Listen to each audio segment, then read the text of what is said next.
안녕하십니까, 김지향입니다. 저는 미래 과학교육과정 개발을 위한 학교 밖 스마트 수과학실 공통 프로그램에 있어서 나의 탄소 발자국을 강의하고자 합니다. 관련 교과 단어는 중학교 과학, 기권과 날씨, 지구 온난화, 그리고 고등학교 통합과학에 있는 4단원 환경과 에너지, 기후변화와 지구온난화, 그리고 고등학교 지구과학 1에 있는 대기와 해양의 상호작용, 기후변화, 그리고 중등사회, 지구 곳곳에서 일어나는 자연재해, 그리고 사회 2, 환경문제와 지속가능한 환경, 이런 관련 교과 단원들을 가지고 나의 탄소 발자국 강의를 진행하고자 합니다. 자, 이 나의 탄소 발자국은요, 영역별 학습 목표가 있습니다. 지식 이해 부분의 인지적인 영역이죠. 탄소 발자국과 기후변화와의 관계를 이해할 수 있다. 그리고 가치 태도를 함양하는 영역인 정의적인 영역의 탄소 발자국 추적을 통해서 환경과 조화를 이루며 살아가는 태도를 가질 수 있다. 그리고 기능적인 영역, 심동적인 영역이라고도 하죠. 저탄소 사회 실현에 기여하는 환경 친화적 생활을 실천할 수 있다라는 이런 학습 목표들이 모아져서 과학적 역량, 미래 사회를 살아가는 과학적 역량이 어떻게 함양되어지느냐, 행동적인 목표로서 탄소 발자국을 줄이는 문제 해결 과정을 통하여 기후변화에 대응하는 참여적 생활 태도를 함양할 수 있다가 이 탄소 발자국이 나의 탄소 발자국의 강의를 통해서 달성할 수 있는 그러한 목표들이 되겠습니다. 우리가 2015년 교육과정에서 그 백그라운드가 되고 있는 교육 철학인 구성주의를 살펴볼 필요가 있습니다. 그 구성주의라는 것은 학습자들이 놓여져 있는 상황적인 맥락에서 학습자 스스로 지식을 구성해 간다라는 게 구성주의 교육 철학인 건데요. 그것이 반영되어진 2015 교육과정, 그리고 그 교육과정이 전개되어지는 그것이 지금 같은 경우 2025년에 고교학점제를 진행할 것이다. 그리고 과학 같은 경우는 학습자들이 10학점을 획득해야 하는 그런 상황에 놓여져 있는 거죠. 그럴 때 학교 밖 스마트 수과학실이 여기에 공헌할 수 있는 바가 무엇이냐라고 한다면 교강사 여러분들께서 협동학습 모형의 하나인 지그소우 학습 모형에 관심을 가져주는 것도 좋은 일이라고 생각되어집니다. 자, 이 나의 탄소 발자국에서는 지그소우 학습 모형으로 강의가 전개되어질 것입니다. 여기에 주인공은 나의 탄소 발자국이라는 단원에서 각각의 소주제를 맡은 4개의 전문가 그룹입니다. 그렇다면 이 지그소우 학습 모형의 전개 과정을 잠깐 살펴보도록 하겠습니다. 일단 지그소우 학습 모형은 주제별 소그룹을 나눕니다. 한 단원을 선택해서 교강사 여러분들께서 이건 이제 교사의 안내로 이루어지는 거죠. 3개에서 4가지의 기본 주제를 채택합니다. 그리고 그 학습 구성원들의 모둠이 있습니다. 4명에서 5명 정도로 구성된 소집단이 주제를 선택하고 조직하게 합니다. 그리고 이들이 정체성을 갖게 하기 위해서, 그러니까 이질적인 집단으로 구성되어진 이러한 소집단의 집단명을 정하게 합니다. 요즘 같은 경우에는 실제 학교 현장에서 지그소우 학습 모형을 하잖아요. 그러면 아이돌 그룹의 이름, 메이저리그에 진출한 우리나라 야구 선수들의 이름, 아니면 프리미어리그를 뛰고 있는 축구 선수들의 이름, 그런 여러 가지 본인들이 정체성 갖기 원하는 어떤 그러한 네이밍을 하면서 이질적인 집단의 정체성을 갖도록 유도합니다. 그렇게 해서 만들어진 전문가 집단이 각 주제를 맡은 구성원이죠. 그 구성원이 하나의 주제에 대해서 전문가가 됩니다. 그리고 그 전문가들이 모여서 자신들의 주제에 관해서 조사하고 토론하고 학습하게 되는 이런 전문가 집단의 활약. 이렇게 된다면 이 학습 모형은 전체 수업이 이루어지는 그 현장에서 아이솔레이트 되어지는 학생들이 안 생기는 거죠. 그리고 전문가 집단의 활약이 끝난 다음에 전파세가 이루어집니다. 본래의 소집단으로 돌아가서 학습한 전문가들의 내용들, 그것들을 발표합니다. 그리고 전문가들의 발표가 끝나면 단원 전체가 정리되어지는 그러한 과정을 갖습니다. 여기에서 지그소우 학습 모형이 발달해온 단계가 있는 것들을 교강사 여러분들께서 아실 것입니다. 지그소우 학습 모형은 1, 2, 3로 발전되어져 가는데요. 여기에서 1을 보완한 게 2가 될 것이고 2를 보완한 게 3가 되는데 각각의 단계들이 어떻게 보완되어져서 지그소우 학습 모형 세 번째 것을 갖느냐라는 것은 지그소우 학습법의 그 내용들, 이런 것들을 보시면 되겠고요. 지그소우 학습 모형의 2번, 이 나의 탄소 발자국에서 저는 학습자들의 주제별 소그룹을 과학자 이름을 가지고 이렇게 만들어 봤습니다. 자, 그래서 온실가스 줄이기와 탄소 발자국을 주제로 채택한 그런 그룹의 이름은 데니스홍입니다. 그리고 나의 탄소 발자국은 몇 g이나 될까? 우리의 디지털 탄소 발자국, 그리고 국제사회 탄소 발자국 줄이기. 이 단원과 관련되어진 소주제들도 학습자들의 입장에서 동시만적인 안나가 이야기하고 있는 동시만적인 확대법에 따른 그러한 전개라는 게 여러분들 쭉 보여지실 겁니다. 자, 그리고 온실가스 줄이기와 탄소 발자국이라는 주제에 각각의 모둠에서 파견되어져 나온 전문가들입니다. 전문가 그룹이 지금 색깔을 달리해서 쭉 이렇게 보여지고 있죠. 예. 그래서 나의 탄소 발자국 몇 g이나 될까? 탄소 발자국 계산기를 사용해서 활용하는 이제 그런 그 전문가 그룹이고요. 그리고 디지털 탄소 발자국 같은 경우 탄소 발자국을 줄이는 투두 리스트를 만들어서 eStat.me라는 통계 패키지가 있습니다. 고등학생들이 사용할 수 있고 중학생도 사용할 수 있는 내용들이 들어가 있는, 그래서 거기에서 꺾어선 그래프라든가 막대 그래프라든가 본인들이 가지고 있는 자료에 따른 통계 자료의 해석과 그것을 읽어낼 수 있는 방법들, 그런 기능들을 획득하는 eStat.me를 활용해서 디지털 탄소 발자국 줄이기 투두리스트를 작성하게 될 것이고요.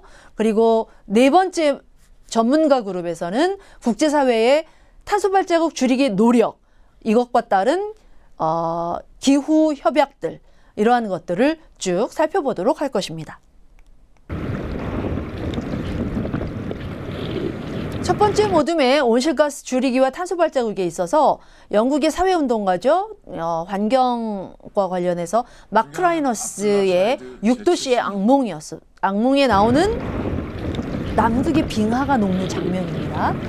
이렇게 되면 해수면 상승, 그리고 여기에 따른 해양의 산성화, 여러 가지 일들이 생기는 거죠.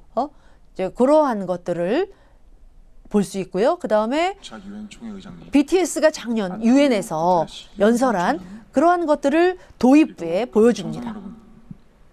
이 자리에 서게 되어 얼마 안 됐는데 지구에 대한 애도는 정말 생각하고 싶지도 않네요. 그래서 제이홉이죠. BTS 멤버 제이홉이 기후변화에 관한 이제 본인의 의견을 피력하는 그러한 과정을 도입부에 삼아서, 자, 생활 속에서 우리가 온실가스 줄이기와 우리들의 탄소 발자국, 이들의 관계를 어떻게 볼 것이냐 관련한 그러한 내용들을 쭉 교과와 관련되어서 기후변화, 온실 효과, 그리고 온실 대기, 이러한 그 교과 내용들을 쭉 진행합니다. 자, 마크 라이너스의 6도시의 악몽과 관련한 지구온난화 재난 시나리오입니다.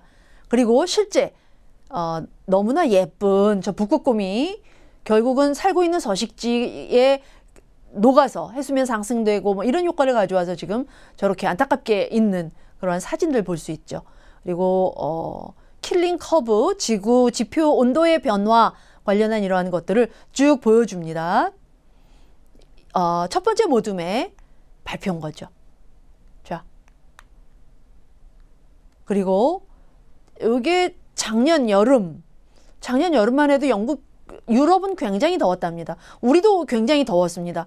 온도가 30도면 참 많이 더워서 우리가 냉방을 해야 되는 그러한 상황인데 몹시, 그리고 그 기온도 올라가지만 더워지는 기간도 점점 늘어나고 있죠. 그래서 우리나라가 열대화되어지고 있다라는 그런 얘기도 합니다. 자, 그 폭염지도 옆은 우리가 온도 변화와 관련한 지난 50년간의 산업화 이전서부터를 쭉 이제 보는 그런 지도가 되겠습니다.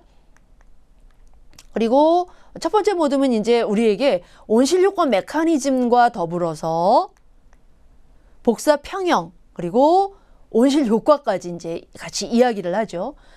이러한 내용들은 여러분들이 그 학교에서 이미 다 학습해 온 그런 것이기 때문에 교광사 여러분들께서 다시 한번 이러한 복사 평형과 온실 효과 이러한 것들을 이 첫 번째 모둠에서 채택하고 있는 것이기는 하지만 같이 이야기하는 것 또한 좋은 방법일 것 같습니다. 예.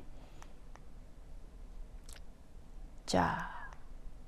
그리고 이런 것과 관련해서 우리가 생활 속에서 그러면 어떻게 이런 것들을 줄여나갈 수 있겠는가와 관련해서 이제 저희 주제로 돌아온 탄소 발자국입니다. 자, 탄소 발자국이라는 개념은 2006년 영국 과학기술처가 제안한 것으로서 우리가 일상적으로 쓰는 연료, 물건, 식품 이런 게 생겨날 때부터 버려질 때까지 CO2, 탄소가 발생하지 않아요? 그리고 온실가스 물질들이 나오게 되는데 이러한 것들이 지구의 기후변화에 미치는 영향, 이걸 계량화해서 표시한 것이라고 할 수 있습니다.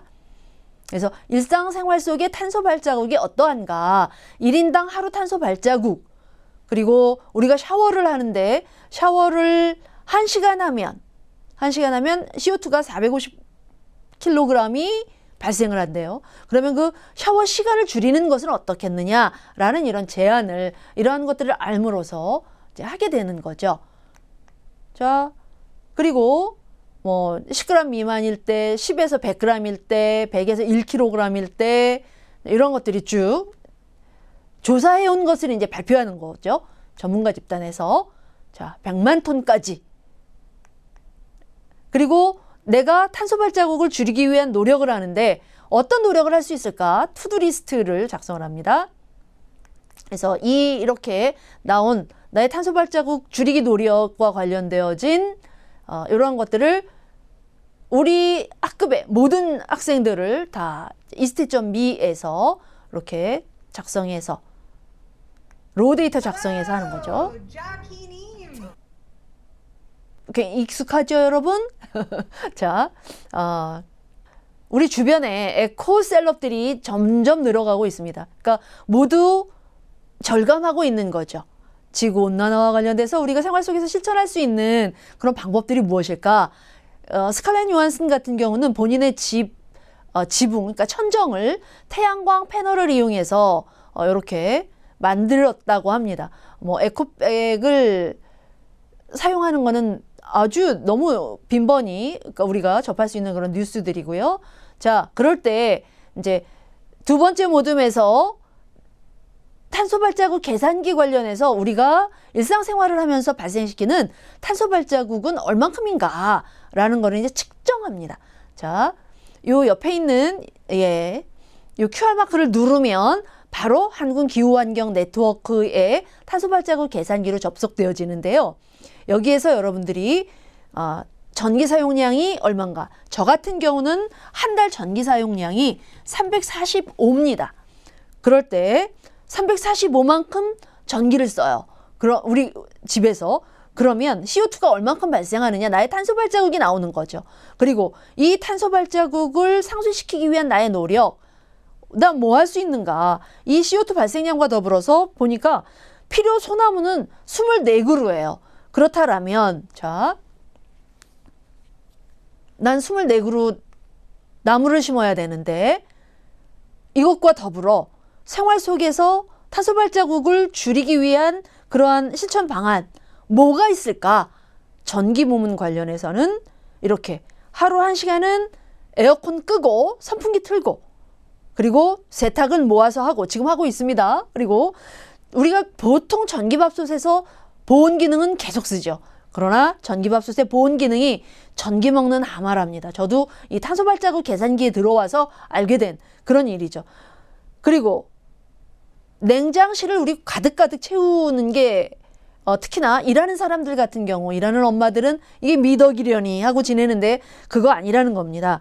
냉장실은 60% 정도를 채우면 그 효율이 최고다라는 거죠. 그래서 이러한 것들을 생활 속에서 실천할 수 있게 이 탄소 발자국 계산기를 돌려보면 알 수 있게 되는 거고요. 그리고 이것과 관련해서 실천 효과가 있습니다.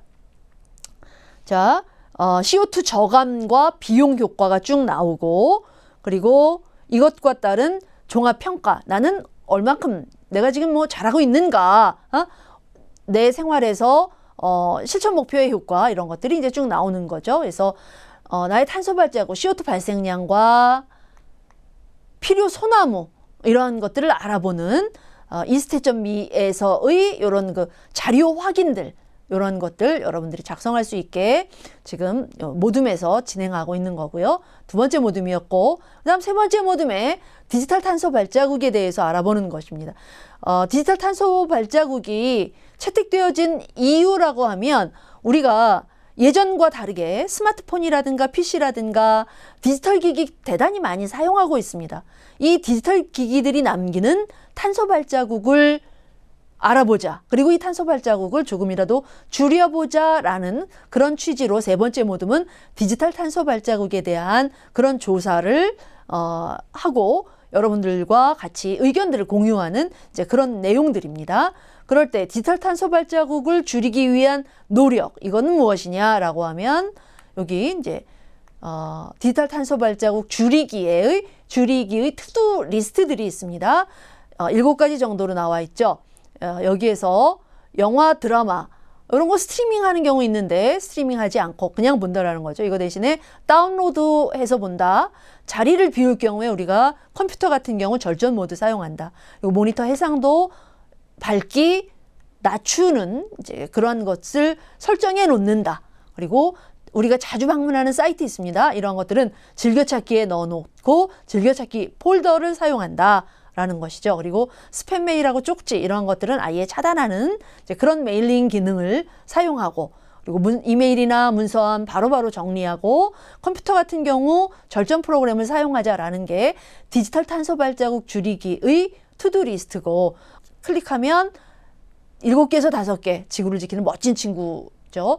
우리 이렇게 될 수 있어야 되겠습니다. 그리고 뭐 1개 이하가 나와도 괜찮습니다. 생활 습관을 바꾸는 그런 노력을 기울여 보자. 4개에서 2개인 경우에는 조금만 더 멋진 친구가 되기 위해서 노력해 보자 라는 것이 디지털 탄소 발자국 줄이기 세 번째 모둠의 내용이었고요.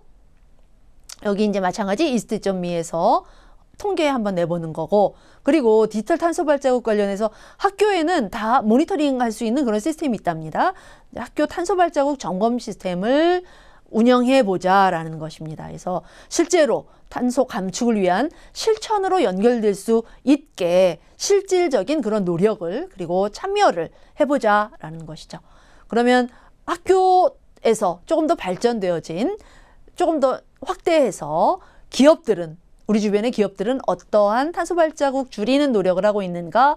국내 기업 기관의 탄소 중립 선언 현황을 조사해서 이제 쭉 이야기하고 있고, 탄소 중립 이행 방안 프로세스에 대해서도 학습자들이 이제 세 번째 모둠에서 제안하고 있습니다. 그리고 이제 이런 것도 알려주는 거죠. 탄소 라벨링 제도. 요거는 저탄소 소비 문화 확산을 위해서 우리가 이제 저러한 라벨링이 붙여져 있는 이런 걸 보면 저탄소 제품들에 대한 그리고 탄소 배출량이 인증되고 있는 그러한 것들을 알 수 있죠. 그럼 이제 저것 또한 우리의 저런 물건들을 기업이 내놓는 물건들을 소비함으로써의 우리의 탄소 발자국을 또한 알 수 있는 그러한 것들이 되지 않을까 생각되어집니다. 자, 세 번째 모둠이 디지털 탄소 발자국에 대해서 진행을 했고요. 그 다음 네 번째 모둠 같은 경우에는 이렇게 해서 지구를 지키기 위한 노력이 무엇이 있느냐, 국제사회의 협약들, 약속들이죠. 이제 그러한 것들을 쭉 보여줍니다. 자, 지구를 지키기 위한 노력으로 일단 대표적인 이제 교토의정서와 파리 조약, 이제 이런 것들을 우리가 볼 수 있는데, 교토의정서가 갖는 의미는 지구 온난화의 주범으로 6대 온실가스를 이야기를 합니다. 그러면서 6대 온실가스를 이렇게 쭉 보여주는데 6대 온실가스 중에 이산화탄소가 차지하는 비율이 88.6%로 가장 높다라는 것을 알려주는 거죠. 그리고 교토의정서에서는 청정개발체제 그리고 탄소 배출권 거래제를 도입했다라는 것을 또 알려주고 국가들에게 온실가스 배출량이 1990년 대비 평균 5.2%를 감축하는 그런 의무를 부과하는 게 교토의정서가 갖는 의의입니다. 네, 이러한 것들을 알려주고 자 그렇다면 교토의정서와 더불어서 파리 기후 변화 협약, 파리 협약이라고 하죠. 이제 2015년 여기에서는 어떤 노력을 하고 있느냐. 지구 온도 상승률을 1.5도씨 이하로 줄이기 위한 지속적인 노력 그리고 선진국이 온실가스 감축을 위해서 앞장서야 한다라는 그런 내용을 담아서 파리 기후 변화 협약은 진행이 되어집니다. 자, 신기후 체제라고도 하는 그러한 파리 기후 변화 협약에 우리나라 같은 경우에는 2030년도에 탄소 배출하는 그 양을 37% 정도로 우리가 줄이겠다라는 이제 그런 목표를 제출합니다. 이러한 것들을 통해서 지구를 지키기 위한 각국의 노력들, 이러한 것들을 이제 쭉 우리가 알 수 있고요. 파리 협약 이후에 2021년 작년에 글래스고우에서 합의한 글래스고우 기후 합의까지 이제 우리가 보고 IPCC 6차 보고서라는 게 있습니다. 이제 기후변화 당사자들이 모여서 6차 평가 보고서를 이제 내는 거고요. 이 글래스고우 협약의 주요 내용은 생태계를 보존하는 것 그리고 석탄 등의 화석연료를 우리가 감축하자. 그래서 탄소 저감 장치 없는 석탄 발전소들은 단계적으로 감축해 나가자. 그리고 화석연료에 대한 보조금을 단계적으로 중단하자.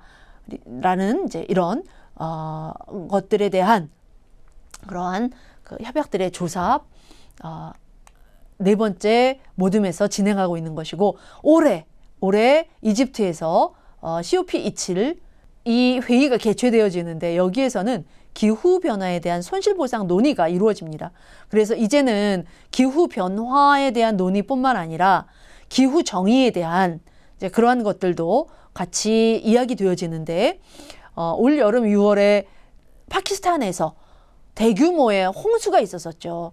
그러니까 지구상에 탄소를 배출하는 그런 나라들은 선진국이 거의 94%를 차지한답니다. 그런데 이 파키스탄이 배출하는 탄소의 양이라든가 온실가스의 양은 3%가 채 되지가 않는다고 해요. 근데 이러한 기후변화로 인해서 파키스탄이 엄청난 홍수와 재난을 맞은 거죠, 국가적인.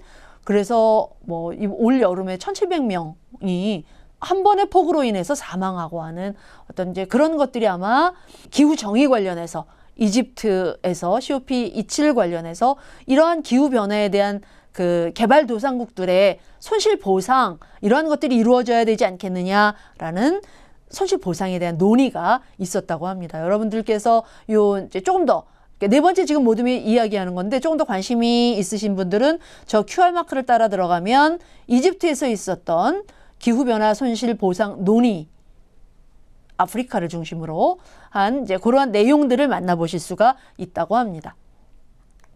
자, 이런 것들과 관련해서 이제 기후변화 대응에 따른 각국의 노력들입니다. 스웨덴, 영국, 프랑스, 덴마크, 이제 이러한 뉴질랜드, 헝가리 6개 나라가 탄소 중립을 이미 법제화했다고 하죠.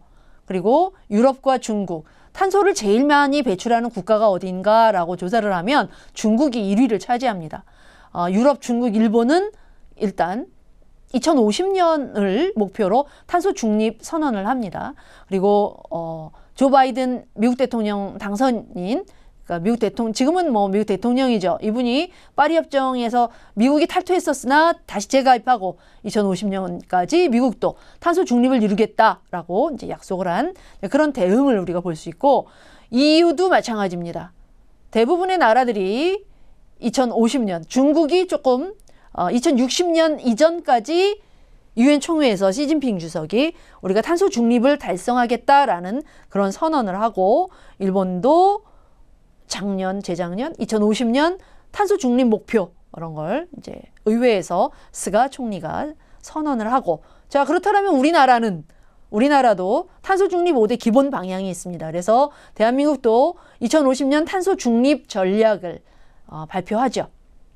자, 이제 여기까지 각국의 노력들에 대해서 살펴본 국제사회의 탄소 발자국 줄이기 네 번째 전문가 그룹들의 그런 발표라고 할 수 있고요. 발표였었고요. 이 전문가 집단의 활약을 마치고 이 전문가 집단이 본래의 소집단으로 돌아가서 이 주제들에 대해서 설파하는 거죠. 전파하세라고 아까 말씀드렸던 그러한 내용들에 대해서 이야기를 하고 나면 각각의 전문가 집단은 본인이 관심이 있었던 주제에 대해서 나의 탄소 발자국 줄이기와 관련된 소주제들에 대한 전문가가 되는 것입니다. 그리고 이제 학교 밖 스마트 수거학실에서 평가를 교강사 여러분들께서 어떻게 진행하실지는 제가 저희가 아마 프로그램 활동지와 워크시트를 또 제공을 하고 있어요. 교사들에게 제공되어지는 프로그램 운영지에서 5가지 과학적인 역량이 있거든요. 이 수업을 통해서 획득할 수 있는 그러한 역량들, 그거 참고하셔서 교사평가, 동료평가, 자기평가, 각각의 학습자들의 자기평가까지 과학 역량별로 스티커 마련되어져 있습니다. 그 스티커를 갖다가 이분들께, 전문가 그룹께 다 이제 드리는 거죠. 그런 걸 통해서 평가가 이제 이루어집니다. 자, 지금까지 진행되어진 지구소 학습 모형을 활용한 나의 탄소 발자국 줄이기, 이것과 관련한 강의에서 여러분들이 질문 있으시면 플립북에도 있고요. URL로 연결되어져 있습니다. 그쪽으로 들어오셔서 제게 질문 남겨주시면 성실하게 답해 드리도록 하겠습니다. 자, 이것으로 강의를 모두 마치도록 하겠습니다. 감사합니다.